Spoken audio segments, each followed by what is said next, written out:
Good day, good day. Today we got Chloe back. Woohoo!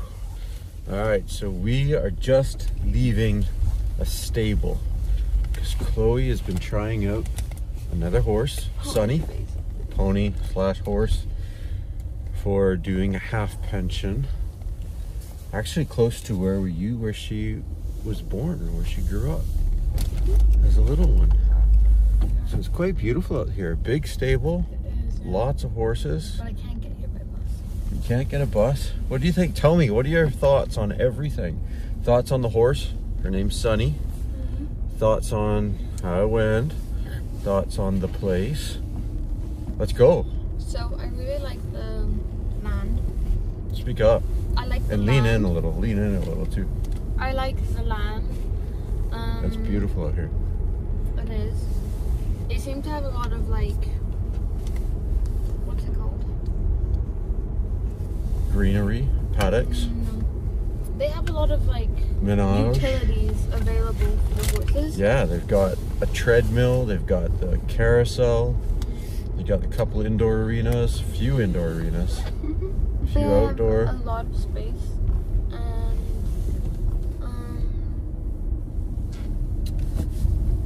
the horse, she was very small.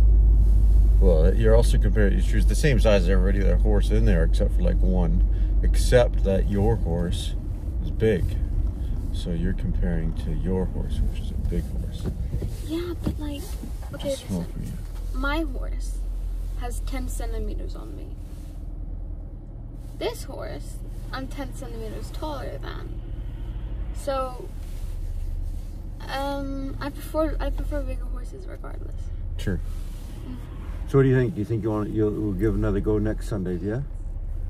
I mean, I guess, yeah. Yeah. I mean, she was being a little testy, but she was easy to ride. And she wasn't temperamental, but she was dramatic. So apparently, I was talking to, what's her name, the lady? Sylvie. Sylvie? All right. She was saying, though, that she's had a bunch of girls come try and ride Sunny, and it didn't work. Because most of the time, the girls couldn't get Sunny to trot or canter. Sunny just wouldn't obey any of the commands. And one time, she told another girl, she's like, no, it's just not going to work. It's not safe. So the point is you're a freaking boss. I had complete confidence that you would do fine. And guess what? You did. And was Sunny testing you a bit? Yes, of course. But did you handle it like a boss? Yes, you did. Wait, so another girl couldn't get her she's had other girls come and nobody's been able to handle Sunny. Which is so funny because Sunny looks so calm, so chill, so nice. Yeah. Just testy, pushing, like just, pushing you a little bit. But no, that's hilarious because the first thing I said when I talked about her is that she was easy to ride. So yeah.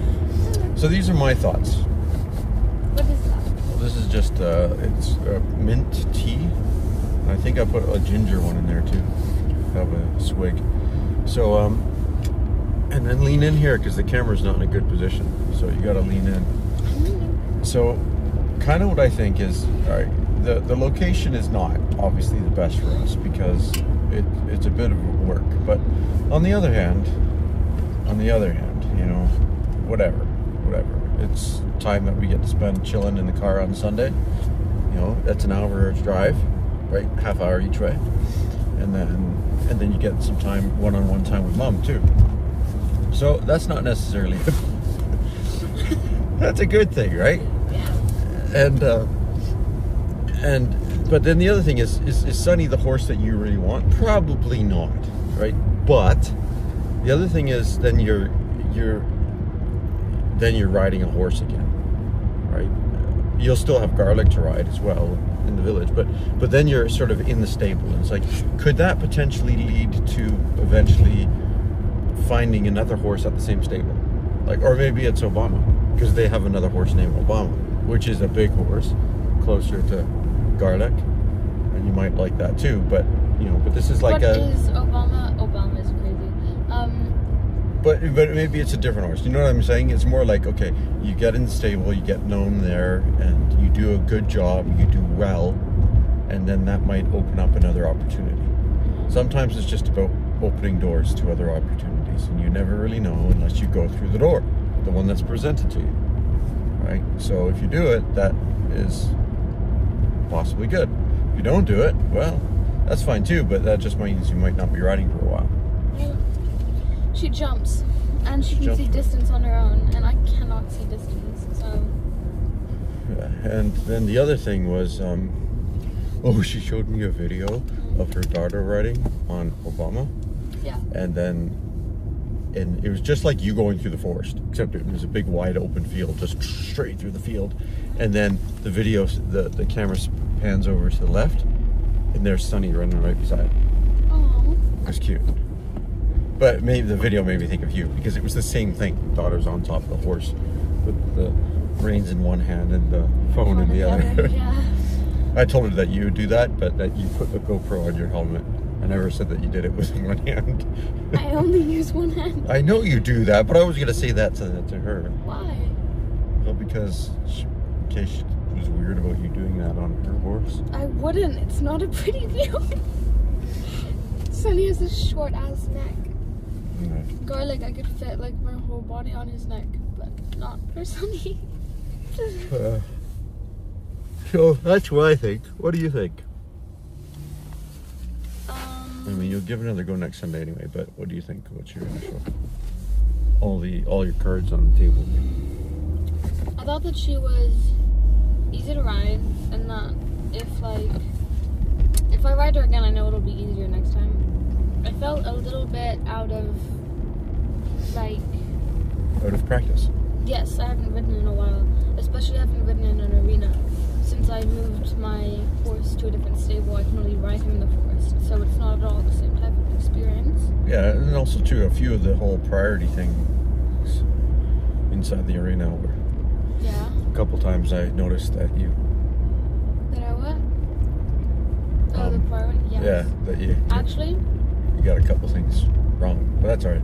You'll remember. No, the only thing that I had difficulty priority-wise with, and that I was acting up priority-wise, was because remember that first girl to go into the arena?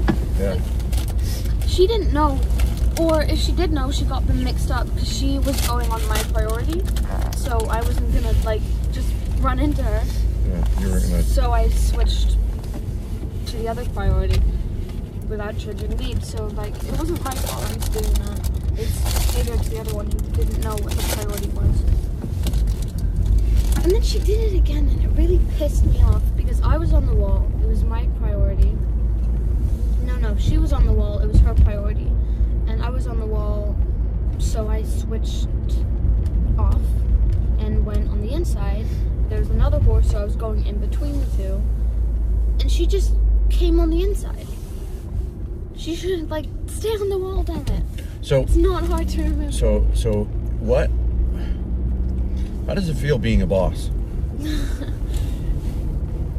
I don't know. That was actually easier than I expected. Do you know? Why do you think you're a boss? Do you know why? Or what do you think? Take some guesses. In riding, it's because I learned on a very, very difficult horse. So difficult horses, like the ones I just tried, don't seem difficult at all to me. Yeah, that's part of it. You. That's part of it. Yeah. It's there's a technical element, right? There's a technical element in anything, right? And you've learned some of these techniques, right, over the years of riding. But it doesn't have to be just riding that we're talking about. It's the fact that you have gone through the process of having a challenge and working at it consistently until you get it, and not giving up until you get it. I'm thinking particularly of times like one time when I can't remember why you had gotten off garlic. We were in the forest. We were in the forest, and garlic would not let you get back on top. and we found that picnic table. This was 2 years ago. I wouldn't have gotten off now. And we found the table, and you're walking them around that table, and you went. You just kept at it. You kept at it. You were so angry, but you just would not give up, and you finally got back on top. Okay. And there was so much tied up into that experience because it was character, it was the will to make it happen, it was the determination, it was going through all the different emotions of frustration, anger, depression, giving up, but then still getting through it and making it happen. I don't think I gave up. No, I mean like mentally, sort of like, oh, I give up kind of thing. I don't think it's gonna work. But then it's like saying, okay, no, I'm gonna make it work. And this was a weird experience. No, I mean, Chloe and I remember it, but I remember what happened before. I don't know what you remember, but I remember that specific time. It's the only time I ever got off purposefully in the forest. And so this was when I was first getting comfortable, like riding in the forest. So I still had my dad with me. I was riding. I was like, and he was walking. So I would go and I would trot, and then I would like trot back to my dad for a while. And then we came on this long road, and I started to trot him, and I was like, what if I just like try something? Because it seemed like a decently like long road, so I just started to canter a bit. Let's just try something. What could go wrong? And I had cantered once in the forest before, but it was on a short road, so like we both had to stop type thing. But on this road, you didn't have to stop, so he didn't. So I was losing my mind. I was like scared out of my tree. Well, in the beginning I wasn't scared. I only got scared when I started to fall, when I almost fell off. Almost. Wouldn't fall, no. So he's running and running, and I enjoyed it, and then I was like, wait, I see this extremely tight turn, and he's not slowing down, and I'm starting to pull like really hard, and I don't know what he thinks it is, like he keeps going faster. So I started freaking singing to this horse, because I do it sometimes, like to calm him down, and he went slower, yes he did, but he didn't stop, no. So that reminds me, alright, quick pause. When I used to take Garlic for walks all the time, you'd sing "O Canada." I would sing "O Canada" all the time, because that would calm him down. I think it calmed you down. It calmed me down, but if it calmed me down, then it would calm him down. Yeah. So, yeah. Alright, keep going. So... That's my interlude. So, we, like, get to this, what's it called? We get to this really A fork tight in the turn. road. A crossroads. We get to this really tight turn, and of course he speeds through it. I'm like, what do I do? Because if I stay straight, I'm gonna go to the side off of him. I'm gonna fall. So I lean into the corner enough that like I don't fall off, but like I lose a stirrup. It was the best case scenario for me, honestly. And then I'm actually really surprised, because I was like 13 when that happened. I was really surprised. Now I'm looking back on it that I had that thought process and it actually worked. But regardless, then he keeps running, and I finally get him to slow down, but he won't come to a walk. Wait a second. You said it was 2 years ago. Yeah. I'm turning 15 this year now. Okay, because I'm thinking you're 14, right? Yeah. 14. Alright. So, then he still won't stop, but he's like trotting very slowly. He won't come to a walk. So I just hop off, and then but like really, then I think about it, and I'm like walking forward with Garlic, and I'm like, well, I'm holding him, and I wonder, where's Dad? Because he's been gone for technically I've been gone for quite a while. Yeah, it's more technically right. Yeah, and then I just start to think, I'm like, he might have heard me yelling at Garlic. So I was like, he probably thinks something's like terribly wrong and I'm dead. So I turn around, and then I eventually see my dad running like up a path to me. I don't think you were mad, but you were very stressed. Well, yeah, I think I was a little bit worried. Yeah. And then, oh, this horse. Oh. And then I gave him to you. I was like, stop doing the trot thingy. Yeah, I was going in circles with him forever. Yes. I remember you were like emotionally distraught or something like that. Okay. And so then you gave up and like you're angry. So I was like, all right, let me like give you a mental break here. I specifically remember this because like I won't remember. Before I jumped off him, my legs started like shaking. I don't know if it was out of fear, but it was like shaking, and it was the first time that I ever felt scared, like being on garlic or like of garlic. And then when you came, I was like, just take him. Like, I don't want to. And then you couldn't get him to calm down. Oh, he was freaked out. I was going in circles with him forever. He was very freaked out. And then, so, but my point is I mean, no, but like it was a big, massive process. No, but what happened? So you couldn't get him to calm down, and so I was like, okay, just give him back to me. And we started walking, and we found this picnic table. And I jumped on top of the picnic table, and I was holding his reins, and I just made him circle it until I got, for like 5 minutes straight. Yeah, probably like 15, 20 minutes. For like 20 minutes straight. Actually, that's more accurate. Yeah. He's just walking and walking around it until finally I get, not to a stop, but I get him to a point where I can hop on him. And then, yeah. But yeah, so that whole process of you walking and me doing it and whatever you did before, I mean, that was a long process, and Garlic was completely spun out of his head. Like, yeah, he didn't know what. He was like, he was crazy. And the thing is you went through that, and you successfully accomplished what you meant to accomplish. And there's been many times like that with Garlic as well, in different things, with when you first were jumping with him and, you know, getting him into that room, the shower room.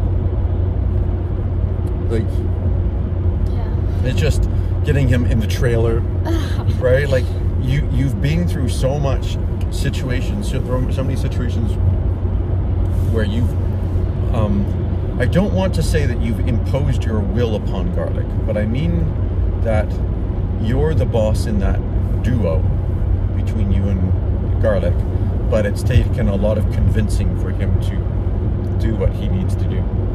And so that's what I mean by, well, of course it was easy for you to ride Sunny because you've already been through all those situations. So if Sunny gives you a little bit of grief, gives you a little bit of testiness, it's nothing compared to anything you've already been through. And so that makes you a boss. But that also means, have you ever noticed, pay attention to this, that I'm willing to bet that at school you are the boss as well, right? Now that doesn't mean that you are always telling people what to do. It doesn't mean like that. It means that you are a leader. You're willing to listen to others.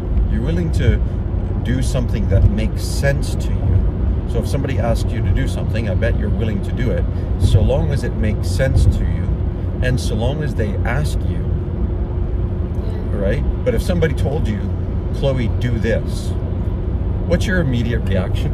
No. Pardon me? No. Exactly. It's like, I can see the no in your eyes before you say it. I can feel the no emanating from your person before you say it. It's like, Chloe, do this.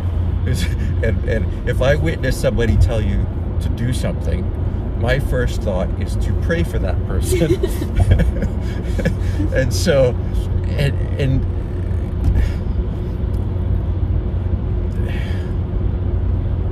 now, that means you're a leader.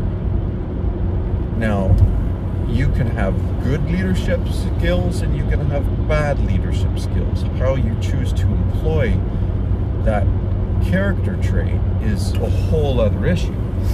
But nonetheless, because you have within you that determination, and it's not like within you deep in the sense of, well, it is deeply ingrained within you, but I don't mean deep as in hidden, right? Like it's very evident that your personality type is that you're a leader, and you likely always will be.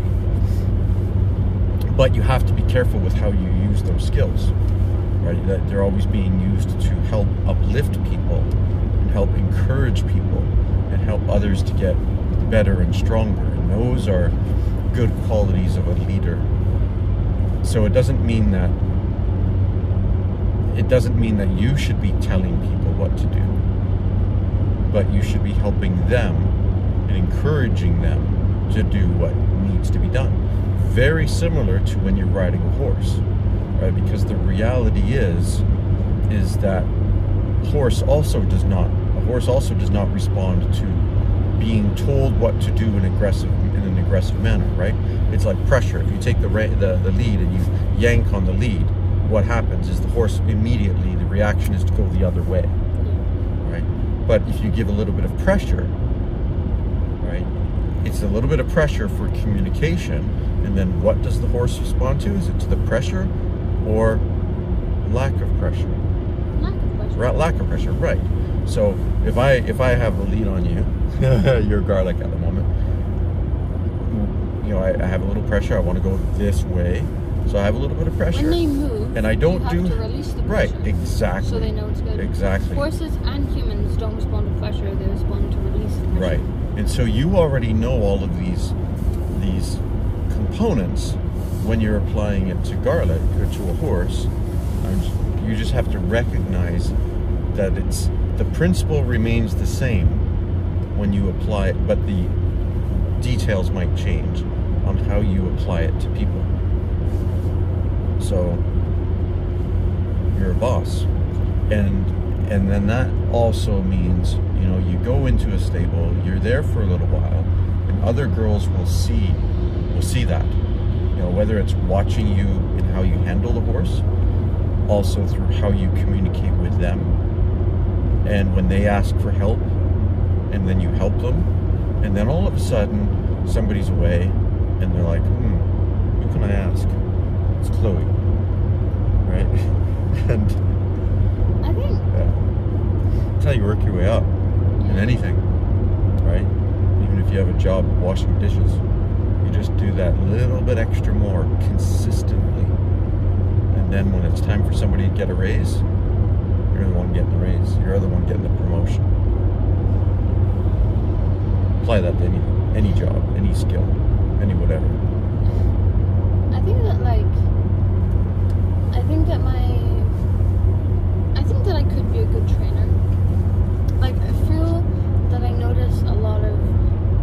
I notice them in myself when I watch videos of myself riding, or other people, or when I was in that arena.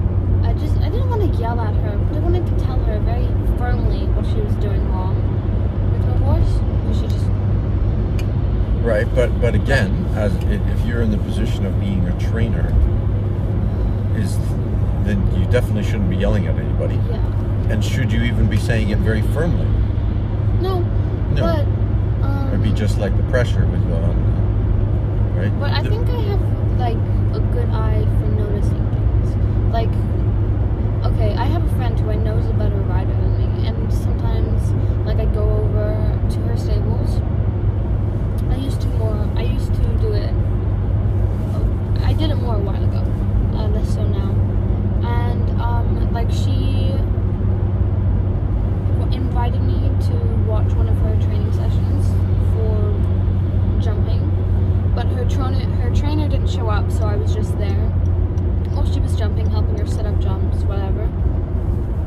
And then she kept, I don't know. So her horse, she let him go free before, like at a distance before the jump, but coming up to it, he would either speed up or slow down and then come to a stop. No, he was slow approaching the jump and he would speed up at the jump, and it just messed it up. He was a combination of all three things.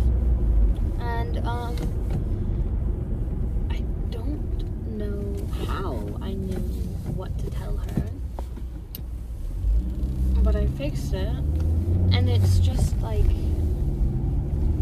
it's weird to me that I can see these things when I know they're at a higher level than me, and they should see it, but they don't. Like, I've noticed that, like, a few random things. I've just been doing stuff, and people will ask me questions, and they're like, oh, I just can't do this. And I'm like, fundamentally, you're doing this wrong. And they just don't know. Like, I went to Canada. No, I did go to Canada. I went to Canada, and I went to Canada, and I went to one of my new friends' stable. She doesn't ride any horses anymore. She was just, like, there to kind of clean up a bit, so I was helping her with her chores there. And right before I was about to leave, I was told, hey, can you, like, groom this horse? Groom, I was, like, just cleaning up the horse. So I went there, and it's routine for me. I stretch my horse a lot. He has a lot of, like, stiffness and joint problems, so it's routine for me to, like, stretch my horse just to, like, help him loosen up. And it's very weird to me how many people don't do that. But I went there, and I was just grooming the horse, and I was talking. The owner wasn't there, but two other ladies were. And I was like, this horse is very stiff. And they're like, what are you talking about? And I'm like, I'm grooming him. He's very stiff. Like, I'm lifting his legs. He's very stiff. And they're like, how do you know that? Yeah, that's kind of odd, eh? You know that? Yeah, well, they already knew it, but they knew it because of what they've been told. Yeah. Right? So they were curious as to how you knew it simply by grooming him. Yeah. And I was like, well, you know, you lift the legs, you can't. And sometimes the thing is it's like when you see something that you can't see, but when you finally see it, you can't unsee it. Yeah. Right? It's kind of like that, right? You're learning how to look at things, how to approach things from a logical, critical thinking point of view. Why? Because, well, that's how your mother and I have always spoken to you. Always. Right? And I'm not trying to give the credit to us in any way. I'm just trying to say you're brought up learning how to look at problems and find solutions. It's kind of like when we were doing math together, right? What I tell you before your math test. It's like the whole point there with math is to recognize what you have and what you're missing, but also knowing that what you have is enough to solve for the things that you don't know. Right? It's just that process of logic and applying it everywhere else, right? And so you come to a horse and you start grooming, you're not just simply brushing the horse, you're also feeling, right? Well, what are you feeling for? Well, the amount of motion. You're also feeling for heat if there's any inflammation, right? Like you're feeling for if this muscle feels like normal, but then why does the next one feel like it's really, really tight? Right? And this one feels really loose, and then starting to understand what's going on, and then it's like, okay, well, maybe there's a difference from one side to the other. Why is it? Is the horse standing straight with equal weight distribution on the legs, or is the horse leaning heavily on one side? Because that in itself could account for the differences in muscle tone. So you look and you say, okay, well, it's all differential diagnosis, right? If this, then that, and it's just logical. Right? And so you go through that process and you do it quickly, and somebody else who's only ever groomed a horse by just taking a brush and brushing the fur or the hair, then they don't know, because they've never looked past surface deep. Right? That's again why you're a boss, because you think more, you see more, you feel more. No, but like these people were much older than me. Like, they were full-ass grown adults. And they're much older than me. Yeah, but just because you're an adult doesn't mean that you know more, right? No, it can be that you've been just doing something wrong for a long time. For longer than me. Like, I've only been riding for 4 years, and I know more than you. And it wasn't just that they were like, oh, like, how did you know this? It was like, how did you come to that? Like, they didn't understand with the information that I had. I was like, look at the leg, and they're like, what about it? Right. Okay, so I kind of already know the answer here, but I'm going to ask you anyway. You've had two people train you. You've had Victoria and you've had me. Yes. Now, Victoria is obviously technically a better trainer because she's a trainer. She right? taught me jack shit. Yeah, you're Look, right. she did. I learned more from YouTube than I ever did from her. She Right. taught me one thing: trot leads. You know what she didn't teach me? Canter leads. Anything else? Right. Okay. Like, So, but here's the thing: did I teach you very much technical things? No. I taught you some, like the very basics, Yeah. very basics, right? Because I don't have the knowledge as a rider to go past that. But I taught you lots of other stuff. Yeah. And I'm willing to bet that I probably taught you a lot more than Victoria did. Yeah. I actually Maybe don't, not as much as YouTube though. I'm not sure how I got to the level that I'm at right now, because I know It's because of your attitude. It's because you have this wonderful attitude that says, I want to do this. So you do it consistently and you work hard to get it done. That's what it is. It's your attitude. It's your character, we have to stop which has allowed you to get so good at it. Right? Because you didn't just say, oh, I can't do this and give up. You said, I can't do this, so I'm going to make it happen until I do. I don't think it's technically all skill-wise, but just... No, what I'm trying to say, I guess, is that the skill has come as a result of the attitude. Yeah, I know. The consistent But I haven't work. always, like, gone to YouTube for help. I haven't always been like, I'm not working with this and I have no trainer, so I'm just going to go to YouTube. I haven't always done that. So I don't know. Sometimes it's just by figuring things out, process of elimination, trial and error. There's something to be said for that as well. All right, we're heading out now. We're heading out in a boat. See y'all later. We've arrived at our destination.